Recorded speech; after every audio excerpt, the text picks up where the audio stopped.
Your child comes to you in a state of panic and asks, "Did you hear what happened?" Now, you've already heard about the news. You already know what your kid is asking about. And now your kid is looking at you for answers. So, how do you respond to their question about this bad thing that happened in a way that doesn't scare them or feel like you're traumatizing them? This is a common question from a lot of parents. Now, in that moment, your kid is really trying to figure out, should I be scared? So before you answer, you want to slow yourself down, take a breath, and speak steadily. Children, they take their emotional cues from us. If we seem panicked, they're going to feel panicked. If we stay calm, they're going to borrow that sense of calmness. Now, once you feel steady enough to speak, you want to start by asking them what they already know.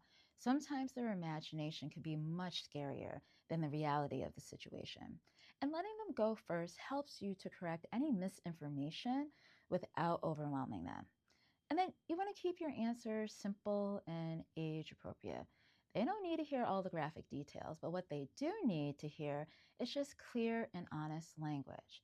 So, for example, you could say, there was a very serious event in another city where people were hurt. Police and doctors are helping, and many adults are working hard to keep people safe. Now, if your kid is asking you much harder questions, you can answer in a way that's honest but not overwhelming. And it's okay to say to your kid, "I don't know, but let's look that up together." And then, say if your kid were to ask you, "Are we safe?" It really is important to answer that question directly. You don't have to promise that nothing bad will ever happen. You don't have to do that. But what you can say is, "My job is to keep you safe, and right now we're safe." Now, please keep in mind that these conversations aren't about perfect words.